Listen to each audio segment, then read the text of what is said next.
आज का हमारा जो टॉपिक है वो बहुत ही इंटरेस्टिंग है। आज हम एक फेमस एक्सपेरिमेंट के बारे में पढ़ेंगे जो कि है Millikan's oil drop method. Millikan's oil drop method. Millikan's जो है वो एक साइंटिस्ट था जिसने 1909 में एक एक्सपेरिमेंट किया था। इसने ये एक्सपेरिमेंट किया और इसने जो है वो इलेक्ट्रॉन के ऊपर चार्ज को डिटरमिन किया। यानी कि मिलिकन्स के एक्सपेरिमेंट से हमें इलेक्ट्रॉन के ऊपर चार्ज का पता चला। हम इसे इस तरह से लिख सकते हैं कि हमें चार्ज ऑन इलेक्ट्रॉन पता चला। उसके बाद हमें चार्ज टू मास रेशो भी इसी एक्सपेरिमेंट के थ्रू पता चली। इसके अलावा मिलिकन्स ने अपने एक्सपेरिमेंट में जो ऑयल ड्रॉपलेट इस्तेमाल किए थे, अभी हम ये भी वजह पढ़ेंगे कि ये ऑयल ड्रॉपलेट इसने इस्तेमाल किए क्यों थे। लेकिन जो ऑयल ड्रॉपलेट्स इसने इस्तेमाल किए अपने इस एक्सपेरिमेंट में, इस मेथड में, उनका मैस भी हमें इसने डिटरमिन करना सिखाया, यानी कि मैस ऑफ ड्रॉपलेट भी बताया, ड्रॉपलेट्स। इसके अलावा हमें रेडियस भी बताया। चूँकि वो ड्रॉपलेट हैं तो जाहिर सी बात है उनकी कुछ सफ़ेयर की टाइप उनकी शेप होगी, तो उनका जो है वो रेडियस भी हमें मिलिकन्स ने बताया। तो रेडियस ऑफ ड्रॉपलेट्स भी हमें मिलिकन्स ने बताया, ड्रॉपलेट्स।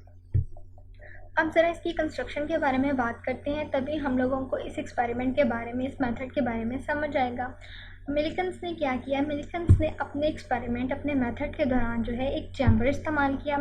इस चैम्बर के अंदर इसने दो प्लेट्स रखी। उन दोनों प्लेट्स को बैटरी के टर्मिनल के साथ जोड़ दिया ताकि उनके ऊपर एक पोटेंशियल आ जाए, एक के ऊपर पॉजिटिव और एक के ऊपर नेगेटिव पोटेंशियल आ जाए। इसके अलावा जो है मिलिकन्स ने एक एटमाइज़र इस्तेमाल किया जिसके थ्रू जो है वो ऑयल ड्रॉपलेट इस चैम्बर के अंदर उसने एंटर किए। ऊपर वाली प्लेट के यहाँ पर छोटा सा एक होल था। वो होल इसलिए रखा गया ताकि ये जो एटमाइज़र से हमारे पास यहाँ पे ड्रॉपलेट्स आए हैं वो वन बाय वन इस होल के ज़रिए इसके अंदर दाखिल हो सके, इस चैम्बर के जो अंदर इस प्लेस पर आ सके, इस होल के थ्रू। इसके अलावा इस एक्सपेरिमेंट के दौरान हम लोगों ने जो है, हमने नहीं बल्कि मिलिकन्स ने एक एक्सरे सोर्स भी इस्तेमाल किया, एक्सरे सोर्स भी इस्तेमाल किया था, एक्सरे सोर्स। और इसके अलावा एक टेलीस्कोप भी इस्तेमाल किया ताकि इन ड्रॉपलेट्स की हरकत को, मूवमेंट को देखा जा सके। तो इसकी कुछ कंस्ट्रक्शन थी। अब मैं आपको इसकी एक एनिमेशन दिखाती हूँ ताकि आप देख सकें कि किस तरह से ये एक्सपेरिमेंट परफॉर्म किया गया था।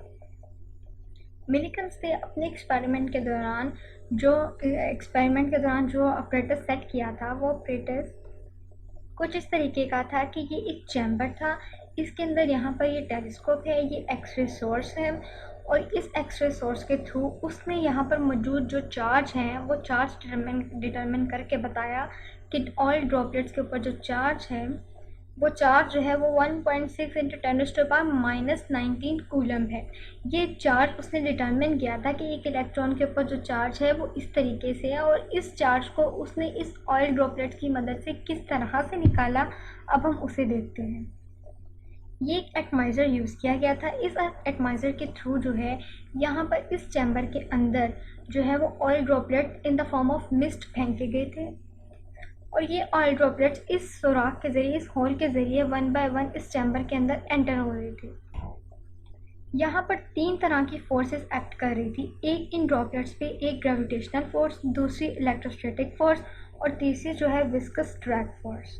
यहाँ पर एक माइक्रोमीटर आईपीस इस्तेमाल किया गया, एक टेलीस्कोप इस्तेमाल की गई ताकि इन ड्रॉपलेट्स की जो मूवमेंट है उसे इजीली ऑब्जर्व किया जा सके, उसे देखा जा सके। इन ड्रॉपलेट्स की मूवमेंट को इस तरीके से देखा जा सके। एक एक्सरे सोर्स इस्तेमाल किया गया था जिसने एक्सरे प्रोड्यूस किया। जो एक्सरे हम लोग जो मिलिकन्स ने इस एक्सपेरिमेंट में इस्तेमाल की, उस एक्सरे सोर्स को इस्तेमाल करने का पर्पस ये था कि इस चैम्बर के अंदर जो गैस मौजूद है उसे आयोनाइज कर दिया जाए। जब किसी गैस को आयोनाइज किया जाता है तो वो फिर गैस जो है वो नेगेटिव और पॉजिटिव चार्ज में मतलब कि डिस्ट्रीब्यूट हो जाती है, उसमें आयंस बनना शुरू हो जाते हैं। तभी हम कहते हैं कि गैस जो है वो आयोनाइज हो गई है, इसमें आयंस बन चुके हैं। इसलिए हम लोगों ने यहाँ पर एक्सरे सोर्स को इस्तेमाल किया ताकि गैस को आयोनाइज किया जा सके। गैस को आयोनाइज इसलिए किया कि जब गैस आयोनाइज हो जाएगी वो पॉजिटिव और नेगेटिव चार्ज में कन्वर्ट हो जाएगी, तो जो यहाँ से इस होल के थ्रू यहाँ पर ड्रॉपलेट्स आएंगे, जैसे ही वो इस आयोनाइज की गई गैस में से गैस में से पास करेंगे तो जाहिर सी बात है इस गैस के पॉजिटिव और नेगेटिव जो चार्जेस हैं वो ड्रॉपलेट्स के ऊपर आ जाएंगे। जैसे कि आप इस एनिमेशन में देख सकते हैं कि जैसे ही गैस आयनाइज हो गई, अब इस गैस को आयनाइज कर दिया गया, ये पॉजिटिव और नेगेटिव चार्ज में डिस्ट्रीब्यूट हो गई। अब जैसे ही ऑयल ड्रॉपलेट इसके ऊपर आ रहे हैं, तो जैसे ही हमारे ऑयल ड्रॉपलेट इन चार्जेस के ऊपर गिरते हैं तो वो चार्ज हो जाते हैं। अब इनमें से कुछ ऑयल ड्रॉपलेट्स पॉजिटिव चार्ज हो सकते हैं और कुछ नेगेटिव चार्ज हो जाते हैं। इस एक्सपेरिमेंट में जो एक वोल्टेज इस्तेमाल किया गया है, जिस वोल्टेज के थ्रू हम लोगों ने इस प्लेट को पॉजिटिव पोटेंशियल और इस प्लेट को नेगेटिव पोटेंशियल दिया है, उसे हम लोगों ने एक वोल्टमीटर के साथ कनेक्ट कर दिया, एक बैटरी के साथ, एक सोर्स के साथ कनेक्ट कर दिया, ताकि इन दोनों प्लेट्स के ऊपर कोई ना कोई पोटेंशियल आ जाए। और जो ड्रॉपलेट्स इस चैम्बर के अंदर गिर रही हैं, इस प्लेट्स के थ्रू गिर रहे हैं, उनके गिरने की जो है, उनकी जो उन्हें कह सकते हैं आप, उनके गिरने के या उनके हरकत करने का जो इन्हिसार है वो डिपेंड करता है आपके वोल्टमीटर पे। आप अपने वोल्टमीटर को इस तरह से एडजस्ट करते हैं और उनकी मूवमेंट को कंट्रोल करते हैं। तो इस तरीके से इस वोल्टमीटर के ज़रिए आप इनकी हरकत को कंट्रोल करते हैं। इस तरह से हर ड्रॉपलेट के ऊपर जो एक चार्ज आ जाता है वो n टाइम e आ जाता है, यानी कि हर ड्रॉपलेट के ऊपर n टाइम e जो है चार्ज आ जाता है। n टाइम e का मतलब ये है कि कोई भी एक इंटीग्रल मल्टीपल है with a constant number. e जो है कांस्टेंट है और इसे ही मिलीकन्स ने डिटरमाइन किया था अपने इस एक्सपेरिमेंट के थ्रू। अब इसे दोबारा से, एक एनिमेशन को दोबारा से देख लीजिए ताकि आपको आसानी से समझ आ जाए। उसके बाद हम इस जो एक्सपेरिमेंट है, इस मेथड है, इसे मैथमेटिकली देखते हैं। इस तरीके से आप एक दफ़ा दोबारा देख लीजिए इस एनिमेशन को, ताकि एक दफ़ा इजीली आपको समझ आ जाए कि किस तरह से एक्सपेरिमेंट किया गया था।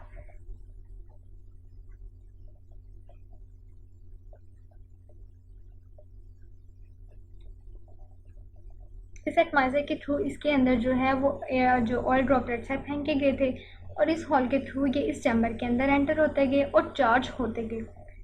चार्ज इस तरीके से हुए थे क्योंकि हम लोगों ने जो है एक्स-रे सोर्स इस्तेमाल किया था जिसने गैस को आयोनाइज कर दिया। तो इस तरीके से जब हमारे ऑयल ड्रॉपलेट्स नीचे आते हैं तो वो चार्ज हो जाते हैं, क्योंकि वो उन ड्रॉपलेट्स के ऊपर आके गिरते हैं। क्योंकि जो हमारे ड्रॉपलेट्स थे ये जैसे ही नीचे आए, गैस आयोनाइज हो चुकी थी, तो गैस का आयोनाइज होने के बाद उनके ऊपर जो चार्जेस आ चुके थे पॉजिटिव और नेगेटिव, वो इन ड्रॉपलेट्स लेने लिए, तो इनके ऊपर कुछ ना कुछ चार्ज आ जाता है, जिसे मिलीकन्स ने अपने एक्सपेरिमेंट में डिटरमिन करके हम लोगों को जो है इलेक्ट्रॉन के ऊपर चार्ज के बारे में बताया कि इलेक्ट्रॉन के ऊपर इतना चार्ज होता है। अब हम इसकी कैलकुलेशन के बारे में पढ़ते हैं। जैसे कि हमें मालूम था कि यहाँ पर एक होल है, इस होल के थ्रू जो है वो ऑयल ड्रॉपलेट्स नीचे आ रहे थे। तो अगर जो हम लोगों ने यहाँ पर एक्स-रे सोर्स इस्तेमाल किया है जिसने इसे आयनाइज कर दिया, और इसके अलावा हम लोग जो है यहाँ पे एक लाइट सोर्स भी इस्तेमाल करते हैं, जैसे कि टेलीस्कोप को हम लोगों ने इसलिए इस्तेमाल किया था ताकि हम इनकी मूवमेंट को ईजिली ऑब्जर्व कर सकें। एक स्टेज, एक टाइम ऐसा आता है जहाँ पे इन ड्रॉपलेट्स पे एक्ट करने वाली इलेक्ट्रोस्टैटिक फोर्स इनके वेट के इक्वल हो जाती है, यानी कि इन ड्रॉपलेट्स पे जो वेट है Fg, यानी कि ग्रेविटेशनल फोर्स है, वो डाउनवर्ड एक्ट कर रही है, और इलेक्ट्रोस्टैटिक फोर्स Fe जो है वो अपवर्ड एक्ट कर रही है। आपको मालूम है कि जो Fg होती है ग्रेविटेशनल फोर्स, वो किसी भी चीज़ को हमेशा अपने सेंटर की तरफ अट्रैक्ट करती है। यहाँ पर मौजूद ऑयल ड्रॉपलेट्स को जब वो नीचे की तरफ आते हैं तो Fg ने नीचे की तरफ अट्रैक्ट करती है, जबकि ऑयल ड्रॉपलेट्स जब यहाँ पर आ चुके थे तो गैस आयोनाइज हो गई थी। गैस के आयोनाइज होने से यहाँ पर जाहिर सी बात है नेगेटिव चार्ज आ गया होगा या कुछ भी पॉजिटिव चार्ज भी आ गया होगा। अगर मैं सिर्फ इस ड्रॉपलेट की बात करूं जिसके ऊपर नेगेटिव चार्ज आ गया है, तो इस नेगेटिव चार्ज ड्रॉपलेट को ऊपर वाली पॉजिटिव प्लेट अपनी तरफ अट्रैक्ट करेगी, जिसकी वजह से Fe की डायरेक्शन अपवर्ड और Fg की डायरेक्शन डाउनवर्ड आ जाती है। अब अगर इसकी कैलकुलेशन करें तो अगर मैं ये कहूँ कि Fg is equals to Fe हो गई है, तो हमें पता है कि Fg जो है वो वेट के इक्वल होती है, इसे मैं mg के इक्वल लिख सकती हूँ, और Fg जो है, Fe जो है हमारी, वो इक्वल होती है Q इंटू E के इक्वल होती है। अब एक और बात कि हम लोगों ने पिछली दफ़ा पढ़ा था, जब हम लोगों ने पोटेंशियल ग्रेडियंट के बारे में पढ़ा था, तभी हमने बात की थी कि अगर दो चार्ज प्लेट के दरमियान कोई चार्ज मूव कर रहा हो तो हम उसे इस तरह से लिख सकते हैं। हम कह सकते हैं कि उस दौरान जो इलेक्ट्रिक फील्ड या इलेक्ट्रिक इंटेंसिटी है वो E is equals to V by D है, या मैं यूँ कह सकती हूँ कि हमारा जो V है VED के इक्वल है। तो अगर मैं यहाँ पर E की वैल्यू पुट कर दूँ जो कि बराबर है V/D की, और यहाँ पर Q आ जाएगा तो M/G। तो इस तरीके से जो मैस है उसका भी एक्सप्रेशन हमारे पास आ जाता है, QVD/G। इस तरह से मैस के लिए एक्सप्रेशन आ जाता है। इस तरीके से जो मैस है ये हमें ड्रॉपलेट्स का मैस मिल जाएगा। और अगर हमें उनके ऊपर चार्ज मालूम करना हो तो हम Q = dmg/v लगा लेंगे। वोल्टेज हमें पता है कि हम कितनी पावर दे रहे हैं। d जो है इन दोनों प्लेट्स के दरमियान का जो डिस्प्लेसमेंट है या इनके दोनों के दरमियान जो डिस्टेंस है वो है, और m जो इन ड्रॉपलेट्स का मैस है, और g ग्रेविटेशनल की वैल्यू। तो इस तरीके से इस एक्सपेरिमेंट से हम लोग इन चीज़ों की वैल्यूज पुट करके चार्ज के बारे में भी डिटरमिन कर सकते हैं।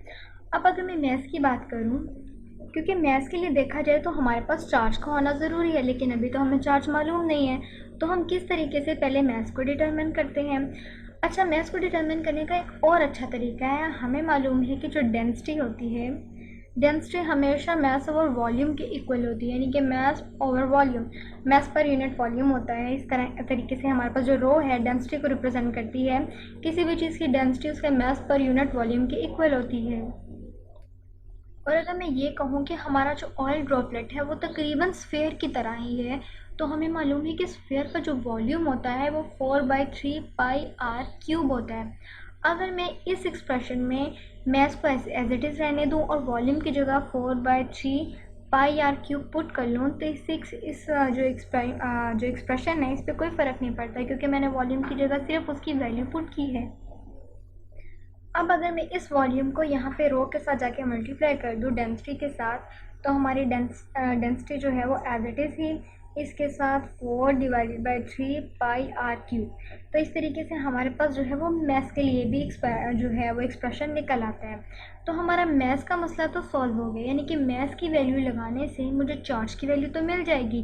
लेकिन अब मसला ये पैदा हो गया कि अब मैं रेडियस कहाँ से लाऊं। अब रेडियस का भी तो मालूम होना ज़रूरी है। रेडियस का मालूम होगा तभी तो मुझे मैस का पता चलेगा, और मैस का पता चलेगा तभी तो मैं ये चार्ज की वैल्यू निकाल पाऊँगी जो कि mg/d/v है।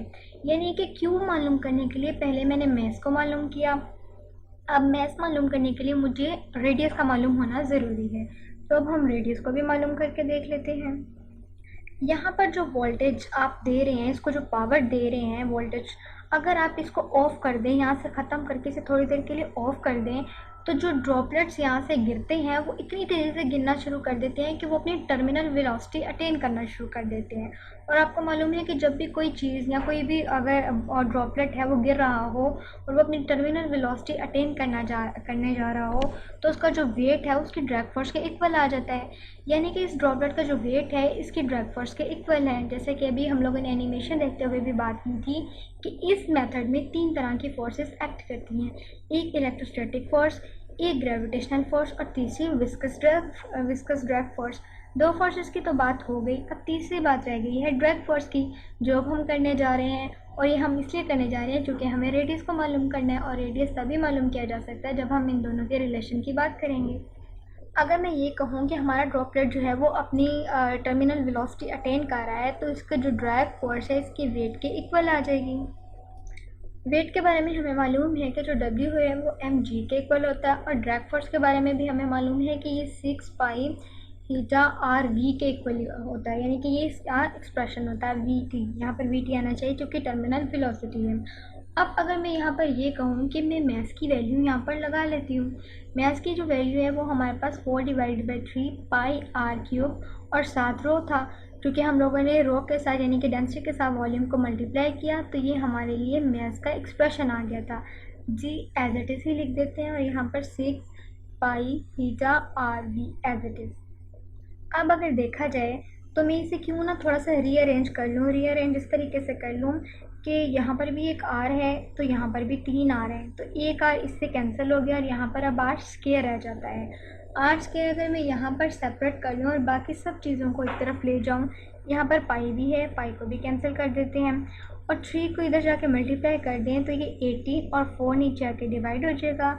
7 रो जो है यहाँ पर जाकर रो जो है हमारा ऊपर नहीं आएगा बल्कि नीचे आएगा, क्योंकि वहाँ पे मल्टीप्लाई हो रहा है, तो यहाँ के रो और जी दोनों डिवाइड हो जाएंगे। तो यहाँ पर 18/4 हमारे पास आ जाएगा, 18/4 जी रो और जी। और इसके अलावा जो है यहाँ पर हीटा और वीटी हमारे पास ऊपर रह जाएंगे इस तरीके से। अब जब इनको मज़ीद सिंप्लीफाई करते हैं तो हमारे पास 9/2 आ जाएगा, 9/2 हीटा वीटी ओवर रो इंटू जी, जो कि आर स्क्वायर के इक्वल है। अब अगर मुझे खाली आर मालूम करना हो तो मैं क्यों ना दोनों तरफ इसका स्क्वायर रूट ले लूँ।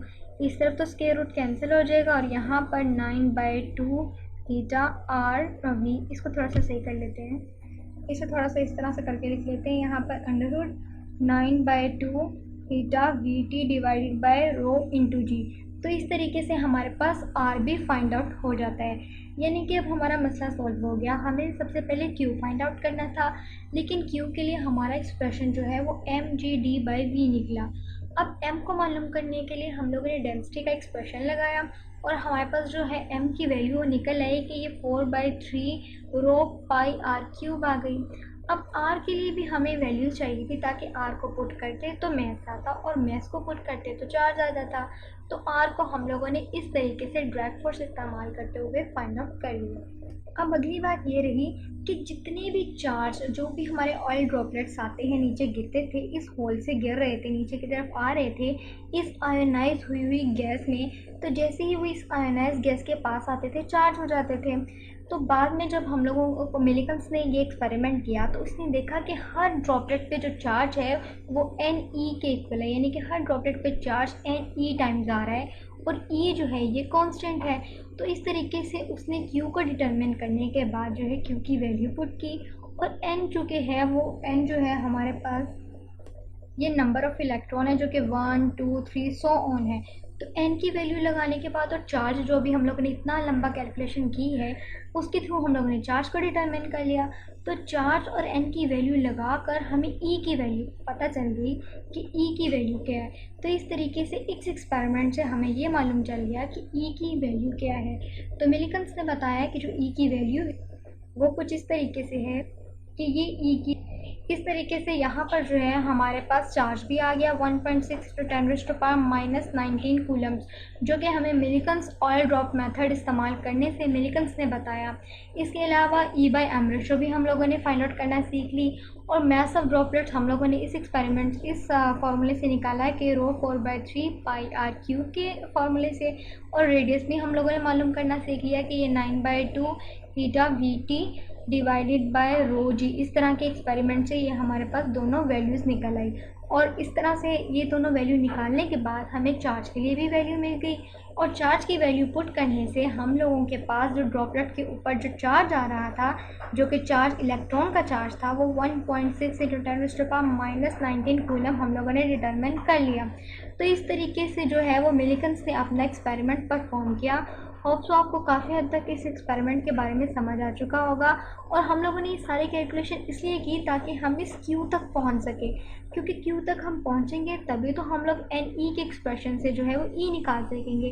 क्योंकि मिलिकन्स ने कहा था कि हर जो चार्ज है उसने हर ड्रॉपलेट पे देखा कि वो जो चार्ज है वो एन टाइम ई आ रहा है, यानी कि एन तो आ रहा है, जितने इलेक्ट्रॉन्स के ऊपर वो चार्ज मेजर करता जा रहा था वो एक कांस्टेंट नंबर के मल्टीपल के बराबर आ रहा था, और इस कांस्टेंट नंबर को उसने इस एक्सपेरिमेंट के थ्रू जो है डिटरमिन कर लिया, इस एक्सप्रेशन को इस्तेमाल करते हुए मालूम करना सीख लिया। तो ये मिलिकन्स ऑयल ड्रॉप मेथड था।